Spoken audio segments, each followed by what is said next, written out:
I can't even describe to you the impact having an 18-wheeler coming at you at full speed and connecting onto your car. I mean, you can imagine 2 cars going about 70 miles an hour in opposite directions, hitting head on. I just remember the truck being on top of me like that and just trying to make sure that I could move. I was pretty redundant about, please just check that the baby has a heartbeat. I was watching the most horrific thing. So this is Crash. You guys heard about Crash. We renamed her Peyton. She's no longer Crash. She was Crash while she was still in Mommy's tummy. Yeah.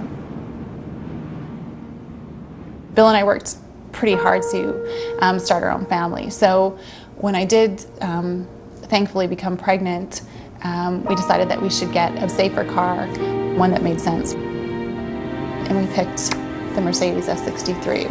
Headed to my court hearing, I was maybe on the freeway 10 seconds and the traffic had come to a complete halt.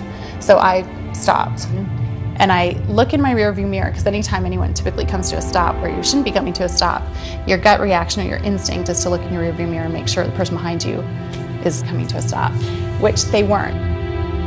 So they were coming at me at freeway speeds, and 2 seconds later I was hit by a woman going, they estimated between 65 and 68 miles an hour. There was been a car accident, and that the car was totaled on the freeway, and that they were taking Carla to University Medical Center, Trauma Center. The police said that other driver never even hit their brakes. It drove her from the far right-hand lane across all the lanes of traffic, and then she hit the cement center median on the freeway. Once she hit me though, and I knew, I had that realization that I'm crossing, I felt I was going to die. That moment pretty much said goodbye to everybody. I remember looking up at the sky as I'm traveling across the interstate and just, I had my cognition, I could talk. So I think part of me was like, wow, I'm okay. I don't have a head injury, I don't think, there's no, I know what's going on.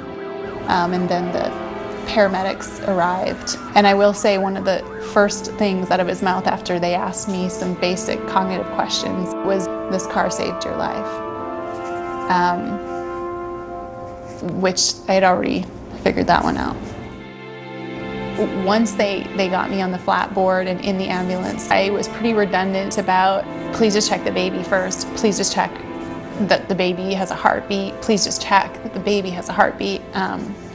I think we feel in our heart that car, that Mercedes big S-Class sedan, saved her life.